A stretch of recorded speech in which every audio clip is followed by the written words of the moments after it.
네, 안녕하세요. 중국과 함께 사는 길을 평생 연구하는 한중 당나 가정의 차코페페입니다. 제가 있는 중국 산동성 칭다오의 경우에는 이제 최근 며칠 사이에 바람이 굉장히 강해지고 있습니다. 날씨도 조금 추워진 것 같고요. 가을비가 좀 내리고 나서부터는 진짜 기온이 툭 떨어지더라고요. 저랑 좀 비슷한 기후대에 계신 분들이라면 항상 건강에 유의하시길 바랍니다. 네, 오늘 제가 한번 말씀드리고 싶은 주제는요, 이 대한민국 경제가 정말로 중국을 배제하고 갈 수가 있겠느냐, 이런 부분에 대해서 한번 말씀을 드리고 싶어요. 일단은 제가 생각하기에는 당장에 바로 딱 자를 방법은 없습니다.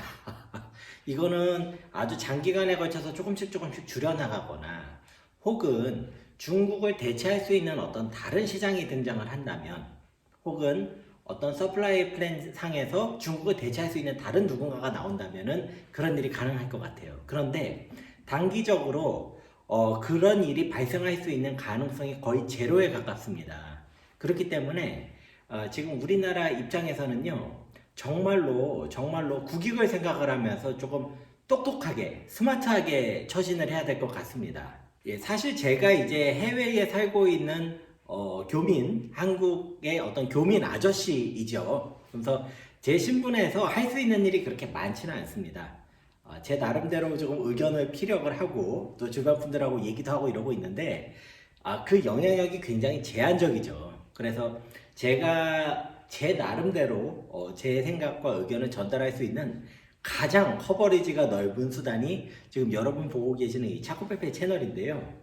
이 채널 역시 그렇게 많은 분들께서 시청하는 채널은 아니세요. 아님에도 불구하고 현재 제가 가지고 있는 수단 중에서는 그래도 가장 넓은 독자층을 가지고 있다. 이런 의미에서 몇 가지 부분들을 최근에 일어났던 일들 중에 몇 가지 부분을 조금 이야기를 하려고 합니다. 네, 일단은 제가 어렸을 때도 그랬고요. 그 다음에 저희 삼촌뻘 되시는 분들이 어르셨을 때, 심지어 저희 큰아버지 때가 어르셨을 때도 세계의 초강대국은 미국이었습니다.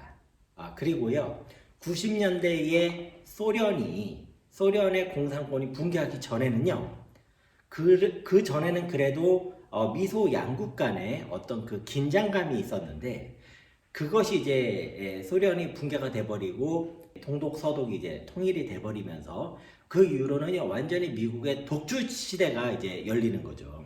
그러다 보니까 알게 모르게 많은 분들께서 미국이 세계 1등이다.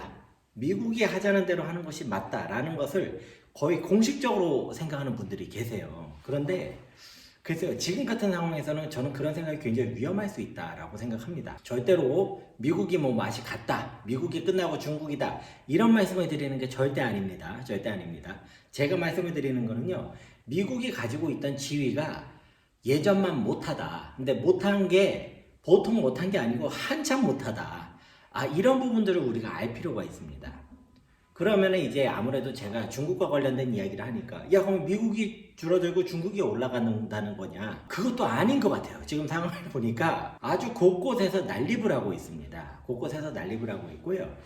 이번에 이제 러시아가 우크라이나 침공을 한 것을 이제 우크라이나 전쟁이라고 표현을 한다면 지금 우크라이나 전쟁을 통해서 우리가 가장 핵심적으로 가져가야 되는 메시지가 뭐냐면 미국이 주도하고 있었던 걸로 보이던 그 어떤 세계 질서가 작동을 안 한다라는 것을 저희가 확실하게 확인을 했습니다.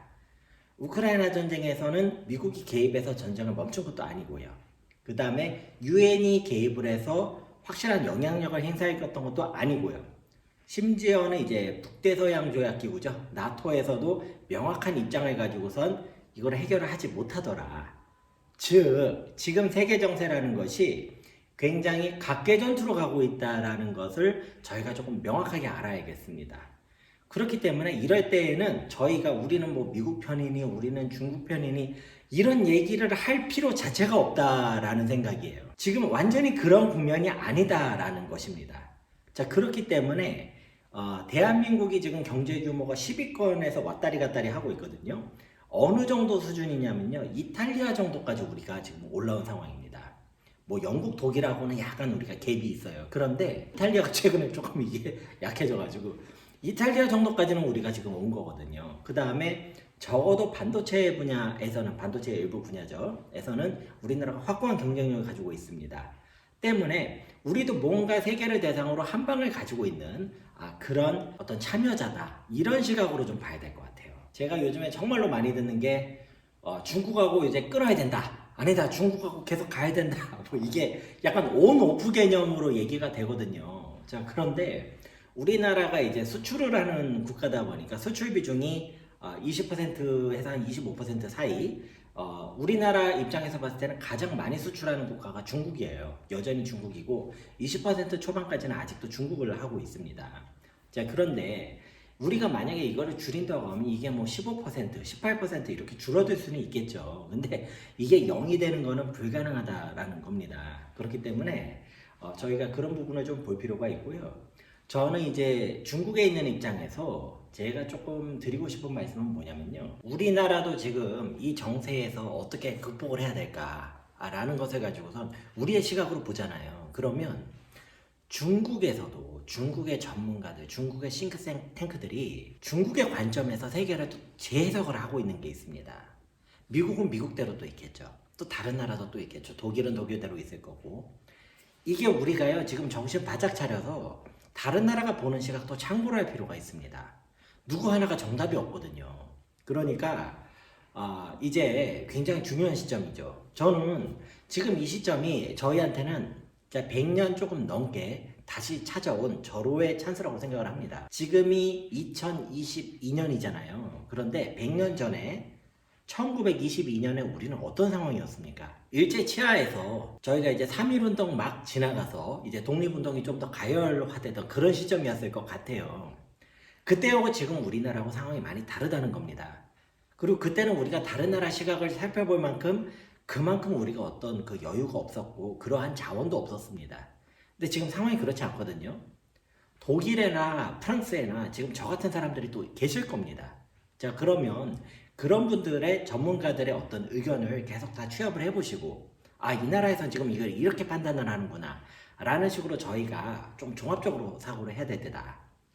정리를 해보자면은 우리가 진짜 단편적으로 뭐 중국이냐 아니냐, 중국이냐 미국이냐, 중국이면은 뭐 공산주의로 가는 거냐, 자, 이런 상황이 정말로 아니다라는 그 메시지 하나라도 전달이 됐으면 좋겠습니다. 지금 제가 중국 현지에서 느끼는 건요, 중국이 이번에 러시아를 완전히 경제적으로 묶어버릴 그럴 상황으로 지금 보고 있는 것 같습니다. 2021년 대비 올해 현재까지 러시아와 중국 간의 무역 거래 규모가 30%가 성장을 했다고 합니다. 이 30%라는 수치는 보통이 아닌 거죠. 러시아는 오히려 중국의 지금 경제 의존도가 더 많이 확대가 되고 있고요. 그 다음에 러시아가 무역 결제 수단에서 달러, 스위프트에서 배제가 됐기 때문에 위안화를 쓰는 비중이 더 올라갔다고 합니다. 자, 그렇다면 러시아가 쉽게 붕괴되는 것을 중국은 결코 바라지 않을 것이고요. 중국이 주도하고 있는 다자간 협력 체제인 SCO가 보다 더 활발해질 것으로 예상이 됩니다. 지금 참여하겠다는 회원국이 점점 늘어나고 있거든요. 이런 것도 우리가 바로 옆에서 볼 필요가 있습니다. 네, 그래서 지금 이제 중국 국경절 연휴 마치고 현지에서는 지금 주말에 출근을 해서 일을 하거든요. 근데 이제 다들 퇴근하시고 나서 혼자 잠깐 이렇게 영상을 한번 찍어봤습니다. 아주 심도 있는 얘기를 못 해드리는 그런 아쉬움이 있고요. 더불어서 제 방송에 대해서 많은 조언과 어떤 그 아이디어들을 주시는 분들께 정말로 진심으로 감사의 말씀을 전해드립니다. 예, 시청을 해주신 모든 분들께도 감사드립니다. 감사합니다.